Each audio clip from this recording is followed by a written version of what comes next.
all week. We're already in week 3 season, which I like to say. Obviously, we're going to get into the Pats in a little bit, but before I get into anything else, I really wanted to talk to you about this because obviously Detroit, they took a loss Sunday, but did you hear about one fan that was at the game? No. So there was a fan on Sunday that was caught sexting some girl at the game, and Okay. someone did like an over-the-shoulder read of what the texts were. And since this is my podcast, it starts with "Give me a few." It says something about wax on the top, and then it says "Give me a few. I'm going home after this." And then it says "Okay," and then the text reply says, "I'm gonna try to say this out laughing." Then I'm figuring myself for a while. You've got my pussy throbbing. Throbbing. Yeah. And then he replies saying, "If you can't squirt, then just video you pissing." And she says, That's crazy. I'm squirting. I want you to piss on my hard," and then nothing else. And then it says, "I want you looking up at me while I watch you eat my pussy. Fuck yes." And then it says, "I want to come cum over after this game." So in Detroit Sunday, That's you have crazy. a fan with a not a figurative loaded gun ready to go at Ford Field. That is insane. I mean, to be doing that while at the stadium is sick work. It's like, man, you're at the football game. It was Barry Sanders Day. It's a new era of Lions football, and your mind's Your somewhere mind's else. elsewhere. Oh, I just saw that. I found it hilarious. But obviously, before we talk about us and the Pats, just wanted to address everything that happened Sunday, and Yeah. there's two one was good with the two doctors where the two not doctors, two firefighters that saved that man's life that had a heart attack Yeah. from Bridget Condon. Then there was the unfortunate incident where one man unfortunately lost his life. And instead of talking about like the whole repercussions, I always like to remind myself that football is just a game, and even when we get emotionally invested in it, Yep. I always find it weird when I see videos of people getting into fights because, like, guys, at the end of the day, you don't get paid. You don't get paid anything to do it. Exactly. Like Exactly. you're paying to be there. You're a spectator. Look, I know we're all guilty of it where we get overly emotional or we show emotion, but you're never going to take that out on someone else. So it's just remember at the end of the day, it's just a game. Definitely, especially if you're paying these stadium prices to go there. You're spending your whole day at the game. You're with like-minded peers and fans of that sort. I just can't imagine having such a great day planned where you're like, I'm going to the stadium, we're tailgating, we're going to have a blast, and somehow finding myself throwing fists in the stands. I can't imagine ruining a day like that. And even just having tragedy come of it, where now someone lost their life by simply going to a football game and cheering for a fan of a team. And I'm not going to address what someone said, but I'm just going to say this: don't throw stones if you live in a glass house. So I think you know the player I'm talking about. Yep, definitely. Anyway, getting into the game, I'm just going to say this right now. I don't know how you feel, but this is how I feel. I'm not overly panicked. I feel like this is a scenario we kind of saw ourselves in, but at the same time, too, absolutely, we know there's room for improvement. Yeah, I don't know. Generally speaking, anyway, I'm an optimistic kind of guy, so I don't think I would have been that down on it. But you just see correctable things. You're just watching. You're like, all right, that will definitely get ironed out. Once that gets ironed out, then you'll be all right. I think more than anything, the only thing I worry about, the only new worry I have coming out of this game is, do the Patriots have enough speed on offense, enough deep speed on offense without Tyquan Thornton? I know he's going to be out at least another 2 games. He's eligible to return for New Orleans, but I think they really missed his speed on Sunday night. You saw that they wanted to take these downfield shots, and because Tyquan was out of the rotation, you had Kendrick Bourne running that deep stuff, and that's just not his game. We saw him alligator arm. It wasn't even necessarily an alligator arm. He just tried to one hand the deep sideline throw, and had he put 2 hands up there, it's a little more of a competitive catch there. You just see that's not his game. But he kind of is the only other receiver on the roster who can do that, or who can approximate that skill set, because Devontae Parker isn't burning anyone deep. That's not his game. Juju Smith-Schuster isn't taking anyone deep. He doesn't have the speed for that. Demario Douglas does, but he's been an inside player, and so on and so forth. So I just think they're missing that speed component, and that is my only fresh worry coming out of the game. I know, there were talks about the offensive line, but it was just a lot of communication issues from my viewpoint on the left side. On the right side, it was absolutely execution errors. We had Calvin Anderson. He had a bad game. That was tough to see. And I really just don't understand either. It was like things that he didn't do last week, he did this week, and it just looked out of sync. And then, Mike Onwenu was pretty good, but he was on a pitch count, so they swapped him out into fourth, and they put in, Antonio Mafi, and things kind of fell apart from there, where he was just not physically ready, especially in the run game. He just doesn't have the push yet. So I think all that stuff will iron itself out, right? In a few weeks, Mike Onwenu's not going to be on, coming out, on a pitch count. Cole Strange will have practiced for more than 2 weeks at this point. David Andrews missed almost the entire week with a hamstring last week, and he only practiced fully on Friday. So he went to that game. He played one of the worst games he's played since 2021. So all of that, and then obviously Vidarian Lowe isn't going to be your starter over there. Trent Brown should be back from his concussion, hopefully this coming week, but these are all things that I'm like, okay, this will get ironed out. And if that is the big issue, then I feel the same about this team as I did 2 weeks ago. Yeah, I'm the same. Like, obviously, like the Philadelphia game, like, look, that was the other thing too. Or I feel like with Sunday, that went from good to bad, and that was the defensive line play where, like, against Philly, you saw stuff like Keon White putting Jordan Mailata on skates. Yep. You saw them getting to Jalen Hurts. There was obviously the hit where Jabril Peppers just sent him into a next realm dimension, where caused the fumble. But then I feel like Sunday it was just like there was, apart from the one Judon sack, like I felt like the defense barely got any pressure on Tua. That may have been him getting the ball out a lot quicker, which I noticed. Yeah, but sure. Yeah, but then also too, you have stuff like Raheem Mostert being like the track star we never knew. Like once he got that touchdown, ultimately I knew, I'm like, yeah, this game's done. Packed it up, got my hopes up. Obviously, look, I wasn't too thrilled on Sean Smith's officiating Sunday, but that's neither here nor there. And then we just have to learn to move on to New York, because I'm going to say this right now. Like, say if they do get the win Sunday, because we ultimately don't know. I know New York looked really bad against Dallas, but then again, we all know now Dallas is great. Dallas is legit. I actually have a hot take for you about the Dallas Cowboys. Ooh, okay. I think you start putting, if he keeps it up, you put Micah Parsons in the MVP conversation. Correct. He is an absolute force. I love that take. But it's not even the fact that he's a force. It's the speed that he does it with. Even that one celebration where he's like on his like fists on the ground and he's running and he's even doing that celebration quick. I'm like, when people are comparing him to Reggie White and Lawrence Taylor, there's a reason for that. Yeah. Those are some of the best defensive linemen of all time. Now you got him. And you have Dak Prescott on the other side of the ball. So that's a worry for next week, which that's why I'm saying New York. Hey, if they go in there, they get a win against New York, but then they lose to Dallas, they're 1-3 going to that Saints game. That's what I always viewed as worst case scenario for the Pats. Right, I agree. I don't think, and I never thought that 0-4 would be a reality. I always kind of had them, I thought they could beat Philly, and I thought they would definitely beat the Jets. So I had them going 2-2. So I guess at this point, my expectations after a win Sunday are right on pace, and then then they would just have to win, against Dallas. But that's for the week after next. Yeah. That's exactly it, because like with this week, it's like, hey, we get a good win and everything, but then all week long, no one's going to be picking New England. I feel like they have a chance. It's just more or less they just can't do self-inflicted wounds, because this New England team took Dallas to the brink 2 years ago, and I still remember that overtime game. As soon as they gave up the ball midfield, I'm like, yeah, we're losing this game. What happened? Dak dropped a dime to CD, and that was it. So I'll even look at it now to where if they can come out of New Orleans if they can come out of New Orleans at 2-3, or even come out of Vegas at 3-3, that's where I feel like, okay, they're good, because then if you can steal one against Buffalo or Miami, because look, we saw it where Buffalo looked, I don't want to say everyone was writing them off. Like they looked vulnerable, but then like they go out, and then last week we're like, hey, they look great, but at the same time too, I think it's more about the Raiders coming back to reality. I think it's more, it has everything more to do with the Raiders just looking like garbage on defense. I also apologize to anyone in advance for Christmas Eve, where you have to watch the Patriots play the Denver Broncos in a game that's going to be probably 13-10 as well. 13-10. Oh, you got a barn burner.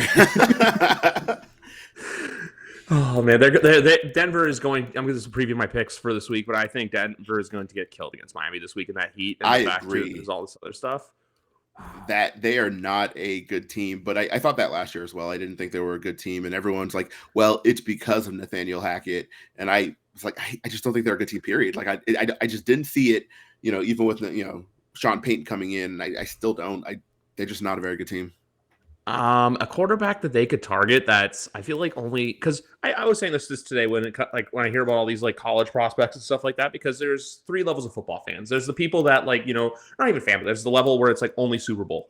Yep. Then there's the people that like watch Super Bowl but then like watch other games about it. Yep. And then there's the people who watch the stuff and like kind of follow and know what's going on. And then there are the true sickos like you and I say that respectfully, where we consume this shit year round. That's the reason why you and I have talked in the depths of winter, in the middle of spring when nothing's going on, because we know and breathe this game. And a quarterback I looked at, Denver could go out and grab in the draft next year.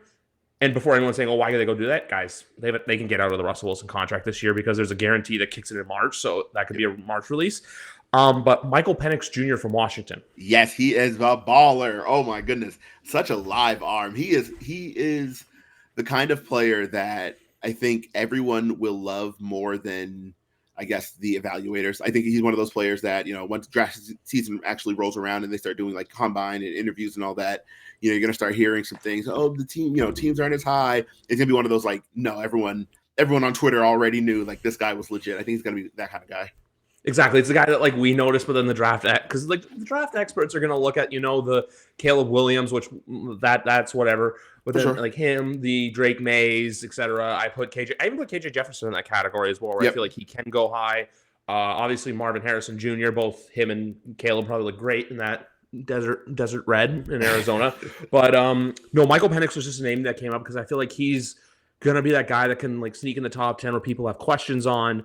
But then doesn't play like a robotic quarterback, so he can kind of go in there and do that, which we'll translate to that, because I'm going to say this right now. Everyone who going into the year, I remember the whole MVP, DJ Moore, it's going to change Justin Fields. I was one of the guys. I'm like, nah, no. That and Pittsburgh. I slept on the Pittsburgh, Iowa Hawkeye Steelers. So I don't. The best way that I can phrase it, I don't believe in Pittsburgh like I believed in them last year. I still like Kenny Pickett, but he looks kind of lost this year.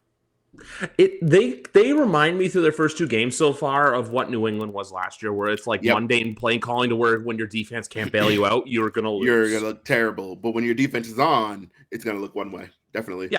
Like they had the 2 touchdowns, CJ Watt had the sack, and then that's how they beat Cleveland. But then also you have Cleveland with Deshaun Watson doing all this other stuff. But then going back to the other, because that's one question I have for you right now. So obviously with Monday Night Football, there's the 2 games. Do you like the 7:15 and 8:15 timing, or do you? Because I wish the first game was like 6:30. I know it's a weird start time, but with 6:30, by the time you get to halftime for the 8:15 game, that you can go watch the last 5 minutes of the first game. Yeah. I think they're too close together. I know why you do it. You want to allow the West Coast folk to get out at their time or whatever. But I mean, if you're going to do an 8:15 game, I don't think you can also do a 7:15, because then you're splitting between them. You know what I mean? I remember I was jumping between the games on Monday night, and for a minute there, you just feel like you have no idea what's going on in either game, because you're just like, the both are going on at the same time, and the commentators are coming in. They're like, "Oh, here's what's happening in the other game," and you have the little box in the corner, showing you the score. I just found it more distracting than anything, because anytime there was a bad play in the Cleveland, Pittsburgh game, and there were a ton of those, I would look up, see the score, and I'm like, you know what? Let me just switch over real quick. Let me see if this, if Panthers Saints is a little more actiony, and I don't love it. Because I'll say this though, I love it over better than the 7 to 10, 15. Because remember week 1 they would do that. Holy cow, yeah, and it was always the Niners super late, and I'm like, oh my gosh, it's 10 o'clock. I'm so tired. Like by halftime, the last time they did it was 2020. I remember it was Titans Broncos, and by halftime I was like, I got work in the morning. I'm going to bed. So I like it better for that aspect, but I wish they did like how I said, like did like a 6, like with the 6:30 you can just put 2 East Coast teams on. It is what it is. But then like 8:15, that's when you can kind of like get creative and put a team on that's in a time change, kind of like how this Monday it's obviously the Rams playing at 8:15 against the Bengals, which that's another game on its own. But it's just, I get why they do it too, but at the same time too, they have all this other stuff. And the one thing I'll say about games coming up soon, I really hope this is available in Canada, but I want to watch that Disney Plus Andy's Room feed for Jags and Falcons. That did sound, they kept mentioning it on the broadcast, and I'm like, what are they talking about? I'm kind of looking forward to that, just because I want to see what they do with it. It sounds weird, like, what would they, how would that even work? Wouldn't it be distracting, taken away from the game? But I don't know. Nickelodeon had their Slimecast, and that worked just fine. So they're doing the Slimecast for the Super Bowl this year because CBS has a Super Bowl, so they're going to have the one where they have the CBS feed, but then they also have the Nickelodeon feed. See, that's pretty cool. Yeah, because like I look at those the same way as the Manning Cast. Like if the Patriots, like I don't get the Slimecast in Canada, unfortunately, but with the other games like the Manning cast or even the Disney Plus one, I hope it's available on Disney Plus here. We'll have to wait and see next Sunday. But if it's like two teams I don't care about or two teams I don't have a rooting interest for, yeah, I'll watch it. But if it's the Patriots, no. Like the December 18th game against the Chiefs, no, I'm not watching the Manning cast. I'll listen to Joe and Troy. Right, exactly. Yep. I'm the exact same way. If the guys are involved, I want to watch the football. Where sometimes with these matchups of teams, like two teams that you just simply don't care about, like say, one of the matchups is Arizona and Green Bay, Indianapolis. Two teams I just literally do not care about. That's a game I'm like, let me see the Manning cast because I'll still watch the football, but I get a different voice. I don't just need the play-by-play. Like I need a little entertainment with regards to the those two teams. Yeah, I feel the exact same way on that. So it's one of those things where it is what it is. You just gotta kind of like look to where it's like, hey, you get your aspects of football, but at the same time too, you get everything else. That's why, like, for example, I don't broadcast during Patriot games, even though I had the sick idea one time. Like, hey, what if I did that? But I'm like, no, I don't want to do that. Yeah. With this season so far, obviously we can talk a lot about New England, but I wanted to focus more on other teams. Is there a team so far that you've been impressed by that kind of caught you off by guard, or has the season gone to what you've expected it to be? Atlanta, I thought they'd be significantly worse than they are. And I know, everyone's kind of talking like, oh, well, the Panthers aren't very good, and that's why they beat the Panthers. And then, the Packers probably aren't very good either. I don't know. I just think Atlanta's friskier than everyone. Well, not everyone. Than I gave them credit for because I didn't give them a shot in hell. I don't like Desmond Ridder. I don't think he's a very good player. And I don't think he was ever a very good player. So I'm not, interested in him. I don't really think he's that good. Kyle Pitts, I'm kind of, all right, he's a good player. We'll see what we have. Drake London didn't really wow me last year. So it was just a team that I just didn't think highly of. But Bijan, obviously they added Bijan Robinson and he's been amazing. Yeah, so I don't want to say that like I was wrong about him because like I was never doubting him. I was just one of those people that was saying don't think it's right to put such high expectations on a rookie, but then he's outshined them to where he's looked good. They're one for me. Tampa Bay is another one, which they're frisky. Yeah, they're like week one I was like, okay, like, you know what, hey, they'll like kind of come down, and I thought that's why like I'm really on Chicago right now just because like I thought, you know what, Chicago had a bad game week one, but then realized that week two, no, Chicago's just a straight up bad football team. But you noticed I avoided the when you brought up Justin Fields. I didn't really respond because I have a take that's a little unpopular with Justin Fields, and I'm like, maybe I won't drop it. But I liked Justin Fields coming out of college. I wanted him like that. He was the quarterback that I wanted. I was like, I want Justin Fields. And to this point, he hasn't done anything. And you just watching, you're like, all right, cool. He's not a very good quarterback. I think people are giving him a lot of grace that I don't think they would give any other quarterback, and I just think it's really weird. And maybe it's because he went to a big school, obviously, Ohio State and all that, and he's a really tantalizing, prospect as a runner. I think people are just get like, oh no, it's this, but it's also him, right? The O-line's bad because he's holding the ball. The defense is bad. That's not, nothing. It's just like all of these things where it's like, yeah, all of those things are true, and also he is not very good. They like, how I said earlier, the Pittsburgh Steelers are like the 2022 Patriots. I think the same can be said for Luke Getsy's play calling because a lot of the stuff he's doing is screens, but then also too, I'll say this with Justin Fields that I've noticed with his game because like, look, I did like him coming out too. He was a quarterback I wanted in New England. Mm-hmm. I was a little heartbroken when we didn't get him, and I was like, you know what, I warmed up to the idea of Mac. Which, look, I'll say this right now, and I know it's an unpopular opinion. If the season ended today, I think Mac gets his fifth year, no problem. He doesn't get a contract extension. It's just like Tua, where you pick up his fifth year option, you'll let him ride out 24 and 25, and then and if next year he plays well, then hey, after 2024, boom, spring of 25, you can get rewarded with a contract. I wholeheartedly agree. Yep. Yeah. So with Justin though, I just feel like he's trying to do what he did at Ohio State because look, he was throwing to some of the now elite NFL receivers and soon to be elite NFL receivers, like. When you're throwing to Chris Olave, when you're throwing to JSN, when you're throwing to be Patriots opponent on Sunday, Garrett Wilson, like who these guys are, that's one thing I'll say right now, and that was my take going into the year. Chris Olave, what a receiver. He is. And he's getting overshined by, Garrett Wilson. I thought he had a great year last year, and I think he may have finished second in Offensive Rookie of the Year, but just from like a casual fan perspective, he's never brought up when people talk about like the really good young receivers. He is really good. People need to, watch him a little more. My take was he's going to be wide receiver 1 by the end of the season in New Orleans. Just him, the chemistry too, because he's got a legit quarterback now with Derek Carr. I know a lot of people like to outcast him as well, but it's the same thing there. So back to my point with him, where it's like, hey, you have Chase Claypool, you have DJ Moore, which I always said DJ Moore wasn't going to do jack for Chicago, and I'm kind of right so far. You have like those two. I don't know what else they have at receiver. They have Cole Kmet, who is, I think, massively overpaid. But you have these weapons that aren't like what he was throwing to. Because even too, Jeremy Ruckert at Ohio State was on the Jets. There's another guy down in Jacksonville whose name I'm blanking on.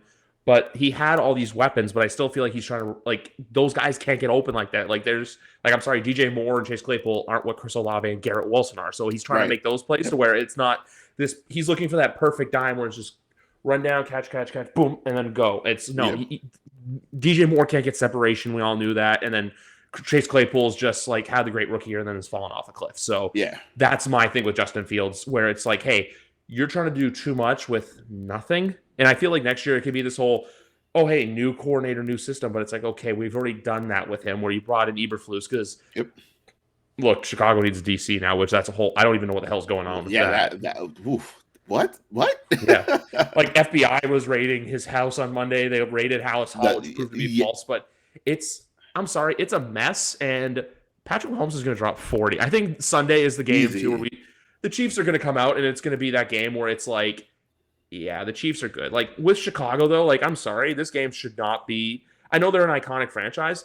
The Chiefs game's a 4:25 game. There is no way that game should be played at 4:25 p.m. Yeah. Well, I mean, you want more opportunities to see Mahomes, so you want to stick him in the, in a national window there. I don't know. I also maybe they thought that Justin Fields would have been better than he is. I know that. I mean, there were a lot of people who were like, yeah, he's gonna take that next step. They got him DJ Moore. It's gonna be immaculate. Just watch. And then throughout the entire summer, there was always an excuse for whenever, one of those videos came out and it was just like a terrible throw or something. Everyone's like, oh, nah, it's the receiver's fault or nah, this, or it's just training camp. And then the game started and it's been the exact same shit. And he's holding the ball and he's not playing well. He's throwing coaches under the bus, like just an insane situation in Chicago. Week 10, you get Bryce Young and Justin Fields on Thursday Night Football. So buckle up for that one. But with Chicago, though, it's also just this whole, I feel like, and everyone, too, is going, there was articles about him being MVP. Remember that? Those came out. That was so crazy. Yeah. I was like, yo, no. And then, I feel like he gets the passes for what Mac got scrutinized a lot for, where it's, oh, the bad throw, it's Mac's fault. I'll say this so far. The only interception I will put on Mac is the one that was a pick six. Like the one to Devontae Parker. Look, Devontae Parker got beat clean by Xavier, Nick Cannon, Howard. So you know what I'm talking about when I make that reference. Yes, I do. 4 women pregnant at one time. Holy cow. There was a story, too, about that earlier in the summer with his Bentley getting smashed in by, I think, one of the women. I remember that. We talked about it. It had come out on the same day we did a show. I remember that. Yes, that's right. Well, I do a lot of shows, so sometimes some stuff slips my mind. But with that, though, I had a friend who's a Dolphins fan who came on and talked to me Friday, and he always said this. X burned Parker, even when Parker was in the Dolphins in drills and all this other stuff. And Mac also threw the exact same interception in week 1 last year. So when I look at those, it's not on Mac. But the one player, though, I was right about, and I'm so glad to be right about, is Hunter Henry is back. We see what happens. Yeah. You see me tweet it every Pats game. Yeah. Good things happen when you throw Hunter Henry the football. Yeah, I as a noted, as someone who wasn't a huge believer in Hunter Henry last year and into this year, I don't know. He looks good.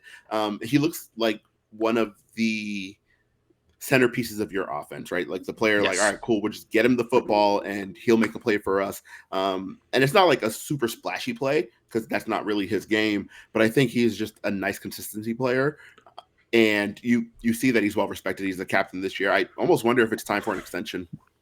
I think so too, just because obviously I remember you and I talked about this. I think it was with Pat where we talked about how they've got all this cap money for next year. Yep. I'm excited about it, but they have a lot of in-house work to get done. You've got him, you've got Judon, you got Duggar, you got Uche's an interesting one. He's a guy who I could see probably going. Yeah, that's not going to happen. I think he's out of here. He's going to bite off more than he can chew, and then he'll go somewhere. He'll get his money, but then it'll be like, oh, maybe you're better with the Patriots. And then the other one, too, is Michael Wenu, obviously. Michael Wenu is the guy you pay. Because that for as bad as 2020 was, he's the guy you look at and say, he was a 6th-round pick. He can do what he wants. But with picks, I'll say this right now,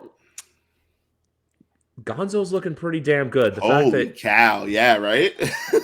Oh my goodness. like Tyreek Hill was out there praising him. Yep. He's pretty much like that's the one thing with Philly too. Like Philly was not explosive at all against this, so it's gonna be very interesting when it comes up to the next four matchups or even five, where it's like, okay, you got Garrett Wilson Sunday, you got CeeDee Lamb, you got Chris Olave, you got Devontae Adams, and then the big one I'm looking for is Week 7 with Stephon Diggs, just because obviously Stephon Diggs has cooked the Patriots Yep. ever since he's Yep. gone to Buffalo. If he can lock down Stephon Diggs, and I don't even mean necessarily not lock down like, oh, Diggs has no production, but I mean lock down is like you keep him in check, right? If you could hold him to 50, 60 yards, no touchdowns, like I would say, hey, yeah, that's a pretty good day at the office because Stephon Diggs is that caliber of player.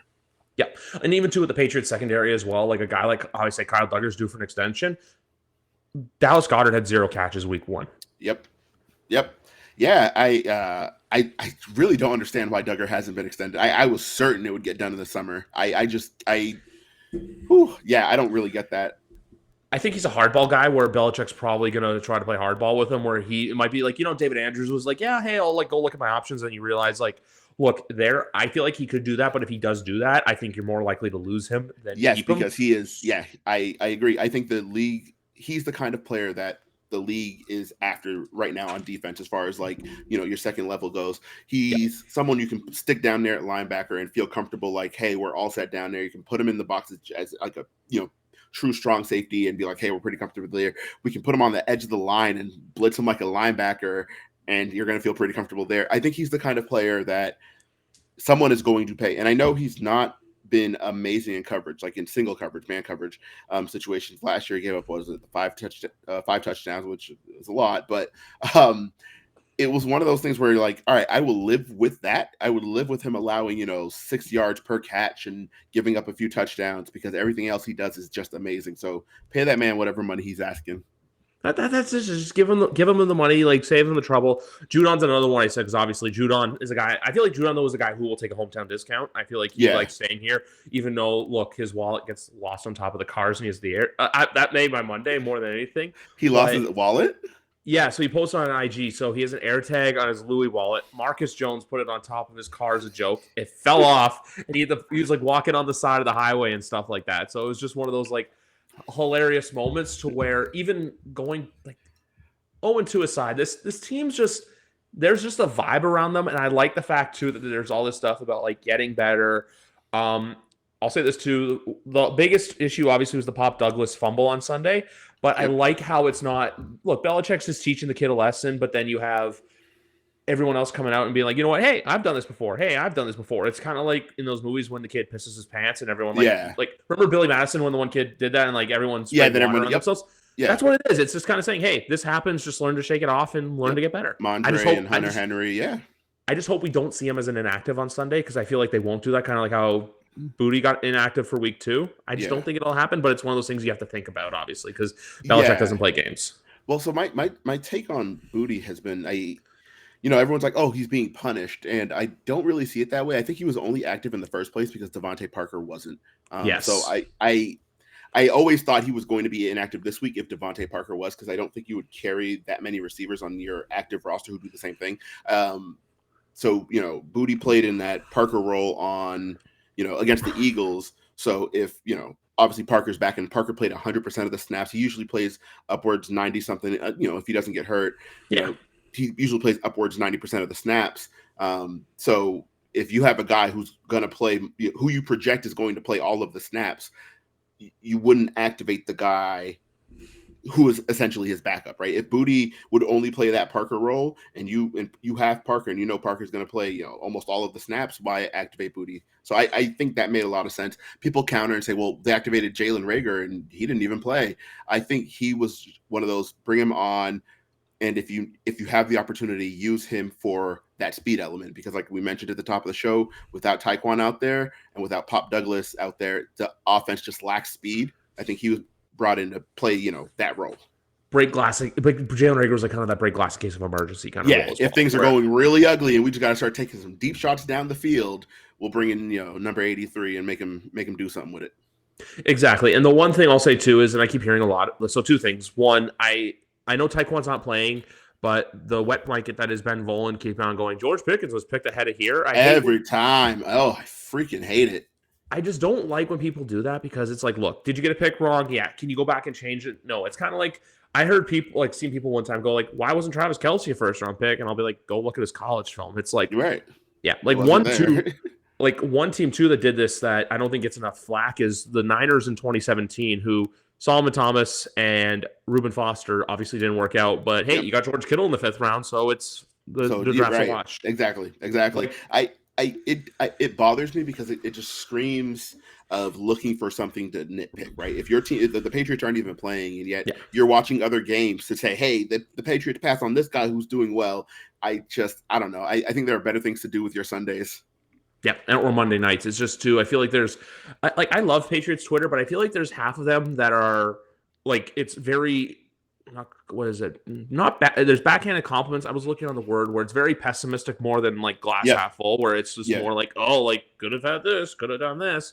Or even to like obviously look, a lot of the starts were self-inflicted wounds. Even the whole people ever coming out, Max got this record, Max 0-12 in games they allow 20 or more points. It's just like, well, maybe the defense should have done a better job at stopping. Like if it's like, oh, he's does this when he's down by there. And I'm like, the only quarterbacks that are really good when it comes to comebacks are the greatest of all times. And like, even with Mac, I've come to terms with, he's probably never going to be a top 5 guy, but if he can be Kirk Cousins, this franchise can be successful.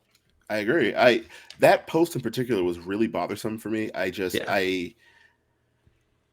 only because it implies like, hey, you could have had someone else, Mac's not very good, and here's what supports that idea to the record when losing. But I saw a really interesting comparison that I hadn't seen in response to that same tweet. Right? It's let me see. I know who has it. Let me just pull them up. But we're doing this live because that's how we operate on this show. Love that you've gotten it. I'm on board.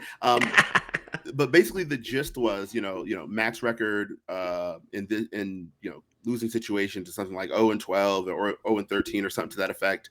And one of the best responses I saw was comparing it to the other guys in his draft class. Only one of them have won a game, and that was Justin Fields. He's like 1-26 or something to that effect. And Lawrence hadn't won one, and neither had Mac.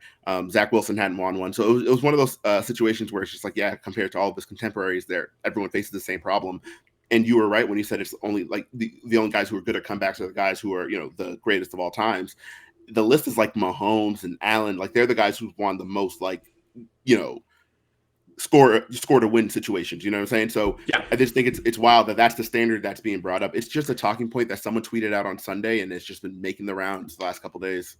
And even too, it's like all the fans out there that are going like, oh, you guys are like, welcome back to being a regular loser fan. And I'm like, look, we hang on to the glory days because they were glorious and it was never been done before. But even to like Marlon Humphrey's thing where it's just like, and I always stress this to you, where he's like, Belichick may have been more Brady than Belichick. For anyone who doubts that, those first 3 teams were predicated on defense. Mm-hmm. Brady did what Brady had to do, but those 3 teams were the 01, 03, and 04 were predicated on defense. It's even like Dan Orlovsky tweeted something about like they had a great running game, and every Patriot fan was like, they did it. That's why that's why they got Corey Dillon. So it's just one of those things where it's like, if you look at those defenses from the early 2000s for the Patriots, like they're loaded with either guys who should be in Canton or guess what, are in Canton right now. Yeah, it was an elite defense. I know that people look at the 2000 Ravens. Right. I think people who are overzealous Tom Brady fans don't like when it's pointed out that it was the defense. Like people are like, oh, but Tom did this and Tom did that. I'm like, and I know that. I obviously know that, but watch the games. Like don't tell me what you think. Don't talk to me with your heart about it. Watch the games and tell me what your eyeballs see. If you're like, hey, they don't win that Super Bowl in that individual Super Bowl without Tom in 2001, it's like they don't get there without him. But in that game, what do your eyes tell you? Like who won that game? A take I have about that Super Bowl when I go back and watch it is I don't know if they win if Ty Law doesn't get that pick 6. Exactly. Yeah, because they weren't doing it on offense. It's just one of those. Everyone loves to talk football with like what they think as opposed to what they see, and I just don't understand disregarding your own eyes. If you are watching a game and Miles Bryant is playing well, don't then tweet me Miles Bryant sucks, because what did your eyes tell you? You know what I mean? Like it's just generally speaking. He looked fine on Sunday too. Obviously, Marcus Jones had the injury. Jonathan Correct. Jones was down, Yep. but he played fine. And like even though like look, the Miami run game, like that's the one thing I'll say. Mike McDaniel outcoached Bill Belichick. We all know that. Like yeah, they were killing him up front. It was insane. Just based on run schemes, and the Patriots couldn't get it blocked. The interior of that D line, which I was worried about in the summer when I was on, I mentioned it during the training camp episode. The interior D line just really worried me, and we saw it on Sunday night. Like they were just getting moved up front. They just don't have the beef up there. That's where I'm kind of worried about Breece Hall coming in because I was wrong about him. He's back and looking really good. Obviously, had a bad game on Sunday. There was the whole Ford thing. But if they're smart and Nathaniel Hackett's smart, they're gonna run the ball down their throat because that's a big if. That's a big if too, though. But a take I have is new father Devon Godchow. Look for him to get a sack or for him to have a big game. Just had a baby yesterday. Oh, so he can rock the baby. Yes, or do the football shoot with the baby. There's someone on the Colts. Oh, yes, I saw that. That was amazing. It's little things like that that make the game special. Do you remember one of the last episodes you and I did together where we had the Hall of Fame talk? Yeah. There was one. So I was watching Red Zone Sunday at 1:00, and there was one guy that came up who said he'll be in Canton conversation. And my opinion on this guy is he had a really good career. I just don't think he's a first balloter, but I think he'll get in eventually. AJ Green. Yeah, that's I don't know. That's really interesting. I know he gets referred to as a Hall of Famer, and I think his career totals should indicate Hall of Famer. I at no point did I ever feel like AJ Green's the best receiver in the league. I always thought he was like maybe third. Anytime you compiled a year-to-year list, it's just like there are like 2 or 3 guys better than him right now. And I guess being top 5 or top 10 for the majority of your career should again allow you in. I don't have strong feelings on it. I'm not like he has to get in, but if he doesn't get in, it's not a travesty. Like I'm the kind of guy with the Hall of Fame in any sport where I'm like, for example, I remember the first guy on the list you and I did was Antonio Gates, and we both unanimously agreed. Lock. Yep. Those are the guys who should be getting in. For sure. The guys that don't, that's like the thing, like Deion Sanders talked about it, which I'm going to ask you about that in a little bit. He once said where it's like Canton's running out of room for busts, where it's just you're kind of letting like these guys who not exactly have bad careers, but these guys that like maybe had average to good careers are getting in where it becomes the Hall of Very Good instead of the Hall of Fame, where I feel like the Hall of Fame should be like, if you look at this year's class, I know he was on a lot of bad teams, but Joe Thomas, great player. Yeah. I think same thing too. I think Marcus Ware, same thing. Thomas deserves to be in just based on that the snap streak. Yeah. It's just like you just played and you played on some dog crap teams, and I know you were nursing some injuries, but you just played through it and played at a high level through it. So I understand him, but I do agree with that sentiment overall. Though it's there's some players who are getting in or who are mentioned, right, who should be Hall of Famers, that I just don't really see. I know coming up in this year's class is player Haloti Ngata. I thought he was just very good. If he's a Hall of Fame player, I don't know what are we talking about? It's even you look at the guy, like I remember a couple of years ago, like an Alan Faneca, for example, where he was just an unbelievable offensive lineman as well. Yeah. But even though, because I was to say what I forgot. Oh, that's one other player I want to talk about. That's very controversial to a lot of people, but I think he gets in based off not just winning the Super Bowls, but the fact of who he beat, and that's Eli. I think, look, Eli, you beat Tom Brady twice in a Super Bowl. Like that alone, like if Eli, and also too, like the Manning name aside, I know a lot of people like to say, oh, the back half of his career is bad. It's the same people that are young who say Ben Roethlisberger shouldn't get it. I'm like, go watch Ben Roethlisberger when he was his early days. He's one of the best quarterbacks in the NFL, 2 Super Bowls, and was in his prime. Like you couldn't bring that man down. So yeah, he was never worse than the 3rd best quarterback in the league. There's a reason why it was. Well, that's the reason why there's always Steelers, Colts, or Patriots. One of them was representing the AFC in the AFC Championship game. Yeah, definitely. But shifting gears, I don't know how much college you watch, but I watch it every week. Oh, okay. Now I get to know that. The Deion Sanders stuff. My take on it is, I think it's good. I'm gonna wait until like Saturday to reserve judgment because look, Oregon, USC, those are schools where I'm like, if you go out there and get dog walked, it's like okay. Gets brought back down to reality. My big thing is though, and I think this won't happen, is the people that say, oh, hey, Deion should go and coach in the NFL, where I'm like, what he can do, I think, works best in a college environment I with agree. 18, 19, 20-year-old kids. Getting them to buy in on your prestige. Yeah. But you also, because you can't go out like how he basically brought in this whole new Colorado team. And that's the other thing, too, I'll say with Colorado State with the Travis Hunter injury. I don't love the fact of what the Colorado State player received in terms of his number and address getting leaked, which I don't know why anyone does that, and death threatening someone over a football play. It's the fact that Travis Hunter addressed it while playing video games, wearing a giraffe onesie with all this anime stuff in the foreground of it, where it's like, this guy's a football player, but he's also a nerd. So it's like, it's kind of, it's like, guys, at the same time, even he's like, too, shit happens. But that's my thing with like the whole, even like if you go out look at like a Saban dynamic or a Deion dynamic, where it's like, you stay in college, you can build up the best programs. Like a take I heard today is, what if Deion goes and coaches at Florida?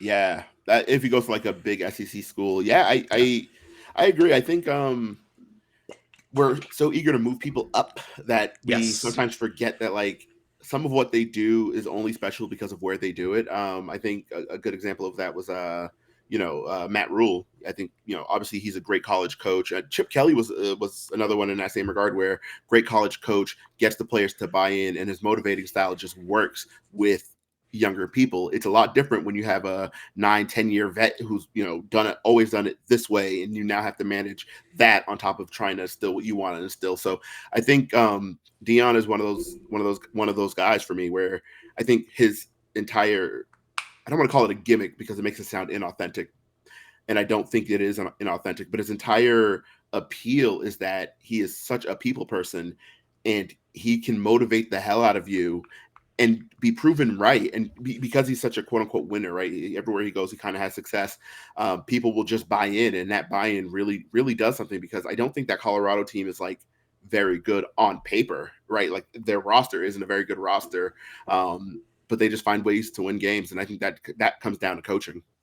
Yeah, that's just it, to where it's like to get guys to buy in, because say if you were to go to a team that's bad, it's like, look at what Nick Saban did. He went to Miami in the days where Miami wasn't a good team. You look at Urban Meyer, obviously that was a disaster. You look at Matt Rule, where it was, Carolina for years has just been this whole, we need to get our guy, we need to go, and we'll see what happens with them, with Frank Reich. But then you look at like what Matt Rule did at Baylor, Temple. Like he took these programs that were dog shit and basically made them relevant. Like look at Colorado now, where you have The Rock, you have Lil Wayne, you have Offset, you have Chauncey Billups, and his soon-to-be new point guard, maybe Kyle Lowry, which that's another story. This is not a basketball podcast. You have all these, and you have all these guys that are making Boulder a destination. Like, look, Game Day was there for the first time since So you're 92, right? Yeah. I'm 93. So for the first time since you and I were basically toddlers, that College Game Day was in Boulder. So there's a reason for all this happening. There's a reason why tickets for Saturday night were $700. Like imagine that's and they why sold I'm out. saying Just that's insane. Sold out for the season. But even too, that's why I say the whole SEC dynamic, because imagine if you have a Dion-led school like Colorado consistently playing in that, instead of 10 o'clock at night, playing at that 3:30 CBS SEC time slot, where you're going to draw monster numbers, where it's like that Tennessee-Florida game that kind of went under the radar is now this like must-see TV. And I also say Florida too, for the senses of, look, he went to FSU, Miami's right there, and Florida's that program, which I'm going to say this right now. A lot of people were pissed off about the Gator documentary. I, for one, liked it. Yeah. I, for one, enjoyed it, because I'm looking at this from the football standpoint. I feel like everyone was expecting this like raunchy, juicy gossip stuff, where I'm just like, it's about these guys go out there and play football. Like the one clip I love is just when Major Wright comes out and says, I wasn't on the ball. I want to cook that guy. I want to smoke the Oklahoma receiver and the champion in the Orange Bowl. Like it's the stuff like that where I'm like, yeah, this is what makes us good. It's like the people on quarterback. It's like, oh, I fell asleep watching quarterback. I'm like, quarterback made me like Kirk Cousins and hate Brittany Mahomes once. I think I told you that earlier. Quarterback isn't about football. It's about the interpersonal lives. And if that's what you're expecting to get, it's going to be exactly what you need.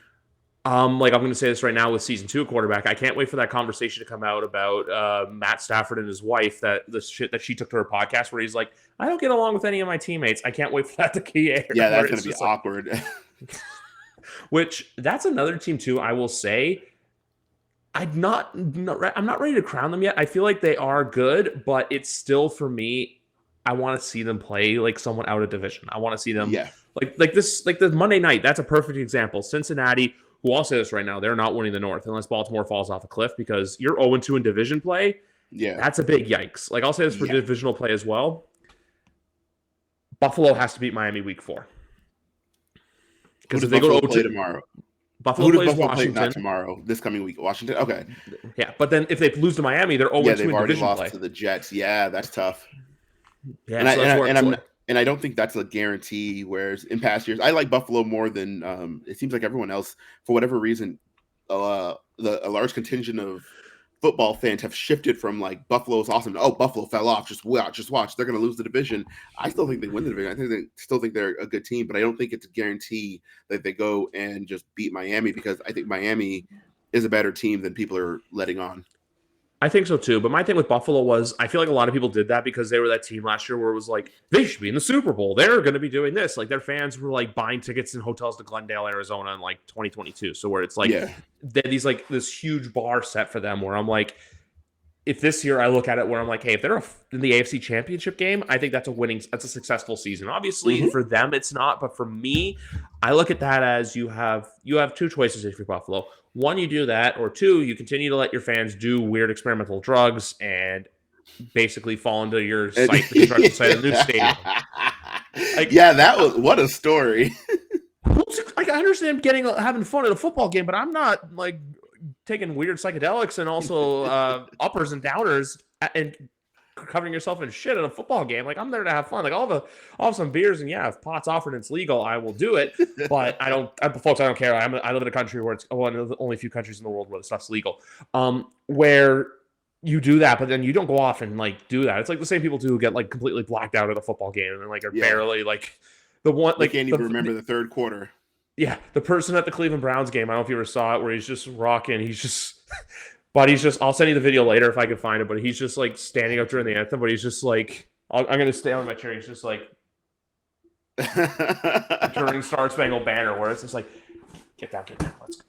As I'm watching as my baseball team, I know your baseball team's not doing too well, but my guys are trying to clinch the wild card right now. So yeah, my baseball team is terrible, and we have no GM, so fun stuff. Yeah, and that's the thing with the Jays. The Jays swept, and now the Jays are up 4-0 on the Yankees. So that's something we can both be happy about. Quick question before, just obviously we have a few more talking points, but tomorrow night, do you give the New York Giants any chance? No, they're a bad team. They're a bad team. I think without Saquon, it was you or someone else who said this. You're going to realize how bad Daniel Jones really is. I tweeted that on when Saquon got hurt. It was just one of those like, all right, I think it was just a lot of talk about New York was so inaccurate last year, where they're like, oh yeah, Daniel Jones is taking a step. Yeah, his numbers aren't great, but he's winning. He's helping, he's leading them to winning games. And I'm just like, hey, you need to watch the games. And now that Saquon is out of the picture, I think people are going to have to watch the games and realize, oh shit, he can't play. I think it's a mix of that, but it's also a mix too of he's not bad, but then also too, I just don't like people like when they're like his offensive line, yada yada yada. Which I'll say this right now. You tweeted this the other day about Ike Ekwonu. Evan Neal doesn't look any better.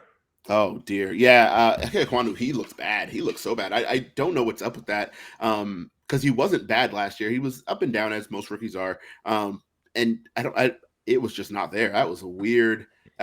Just watching him get beat over and over and over. And I know division play is tricky because weird things happen in division play, but from the responses I got, it didn't sound like that was a one-time thing.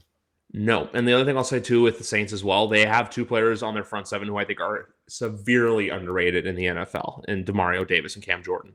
Yes, agree. I agree. I think Demario Davis just gets left out of every single conversation for best linebackers in the league, and I think that is just an issue. I think he is one of those players that kind of changes the dynamic of your defense. I know it's because he's a little older, and so people are like, oh, but any minute now he's gonna break both of his legs and never play again. But I think he is one of the best backers in the league, and I think it's insane that people don't agree. Like, I don't think he's going to be he's not one of those guys where he's like the Haloti Ngata category where it's like he's not going to be like or I don't think he'll be a Hall of Fame player, but like he's going to be that player where, look, he'll be honored by the Saints. He's a good player. He does so much for the community, and that he's like a well-respected player. And then Cam Jordan too. He's just a guy that he'll go in there and he'll wreck the play. But with Carolina though, they're basically trying to do good with mid. That's the one thing I'll say with them. Yeah. Like, it's like Adam Thielen this, but I'm sorry, when your quarterback can't be involved in sneaks because he's too short, you got a bit of a problem there. Yeah, I just didn't expect Bryce Young to look this frazzled. I know his O-line is atrocious, but my goodness, he just he just looks like he's not there mentally yet, where it's like he is just not ready for NFL play, right? Like I think his skill set is fine. He can make the throws and all that, and that's great. But once the defense does something that he hasn't seen before, you can tell. Now he's trying to scramble out of a clean pocket. He's kind of just dirting the football, or he's throwing it high over someone's head. And it's like, dude, I just need you to like calm down, and like it's just football. I just don't know if he's ready for the the realities of playing against an NFL defense. One thing I'll say right now too with the NFL quarterback class from this past year, I think CJ Stroud is the guy in Houston. He's looked really good, even though they are 0-2. Yep.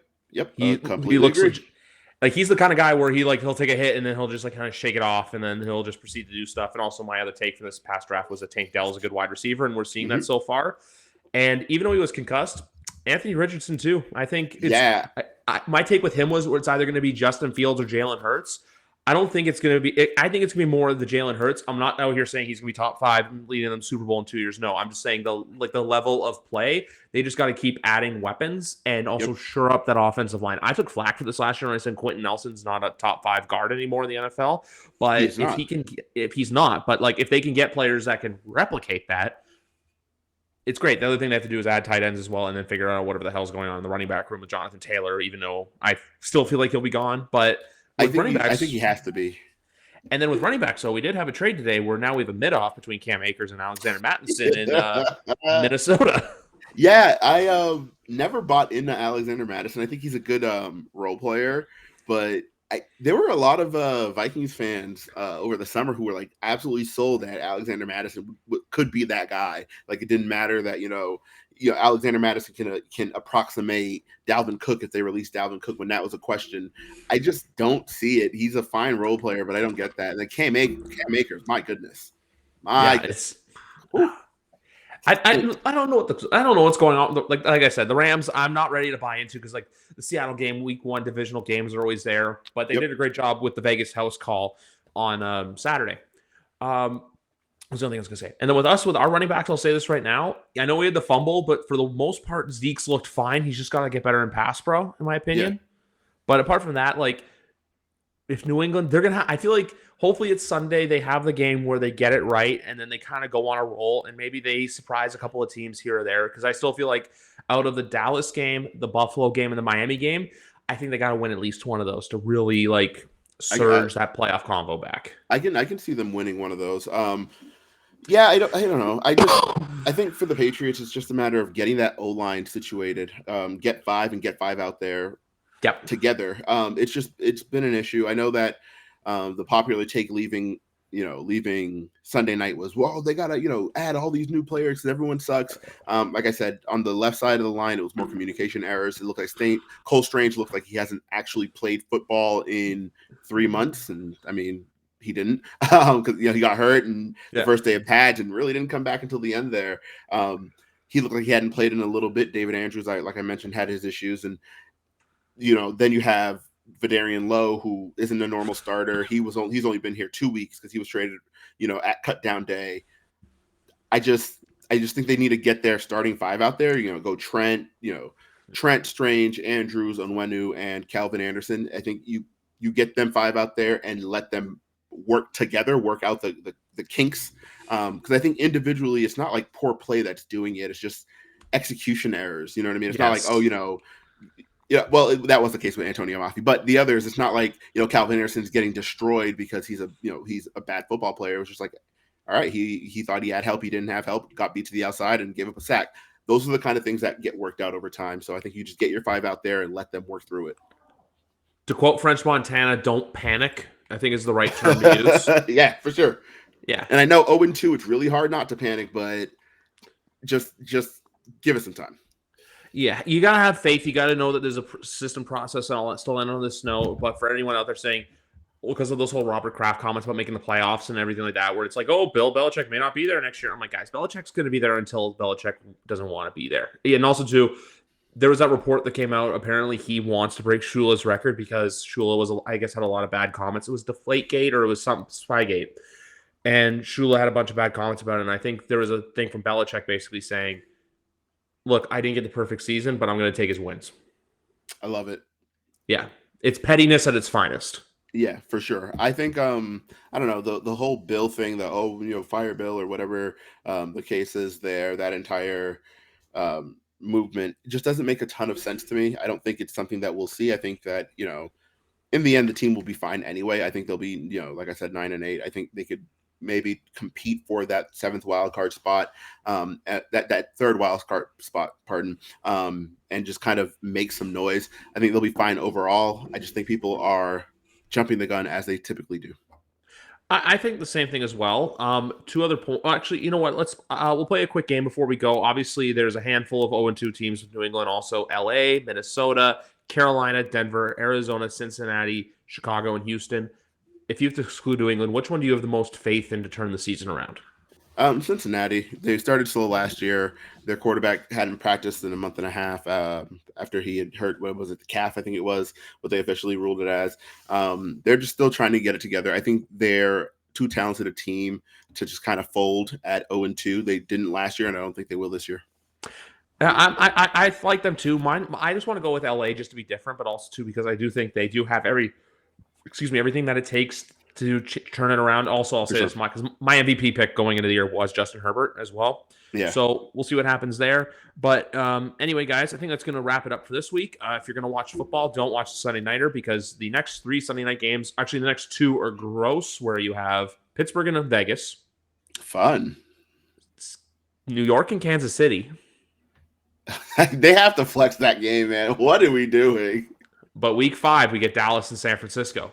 Yes, and that is going to be, I think, the litmus test. I think I slept on the Cowboys overall, because I always sleep on the Cowboys. They're the Cowboys. But I think their defense has arrived in such a way that it's no longer a joke when the Cowboys fans say, hey, this is our year. Because I think we're approaching that point of the year or the point of their team building where, yeah, it might be their year. They're a really good football team. So I think that'll be a preview for a playoff matchup to come. I do think, though, I'll say this: if they make it to, and all 2 things. One, if they make it past the divisional round, they're winning it. I'm sorry, they're just if they make the conference championship for the first time, they're going to take it. Yeah, like I said, since you and I were toddlers, they're doing it. The other thing I'll say too as well, a Dallas Super Bowl that's in Las Vegas just seems like a perfect recipe. But at the same time, too, I don't want to see Cowboy fans happy. But for all we know, it's like if they do get it, it's great, because I feel like if they stay on the same trajectory, I think you can see a world where it's like Micah Depoy, I think, is a lock. That's why I'm saying MVP, because I'm like, if he keeps up this production, he's in that convo. Yep. Mike McCarthy, Coach of the Year, because the one mine was Brian. When some people said Brian Daboll, and I'm like, people don't win this 2 years in a row. It's always coaches you don't expect, so that's why that's that. And the other thing I'll say too is, on another note with a team, I did not realize that Cleveland gave up another first-round pick for next year. So Cleveland's got to turn it around, or or they're in a really bad spot. Yeah, I don't see it. Because guess what with them, Kevin Stefanski, you're a good coach, but someone's going to take the heat, and it won't be Deshaun, because they're not getting out of the Deshaun contract. Exactly right. Yeah. But anyway, guys, that's going to do it. McGarvin, been a blast as usual. Coming up in a couple weeks will be McGarvin, Pat, and I doing our monthly recap after the Dallas Cowboy game, which will either be, holy crap, that was what an upset, or it's a therapeutic session. Hopefully it's a come to Jesus. Yes, come to Jesus. That literally will be the name of the podcast. Oh my God. I was going to name this one. We're doing this live, but come to Jesus. You have to listen to the end of the title. It's always a blast to record with McGarvin, one of the favorite Patriot Twitter followers, and just general YouTubers as well. Nice ENT thing. Basically, too, as well. It was just good. It's always good to record, guys. This almost didn't happen today because of a little miscommunication, but you know what? It's all good. It worked out. You guys enjoy your night. This has been episode number 247 of YWC Football Talk. See you guys tomorrow night for a Week 3 preview.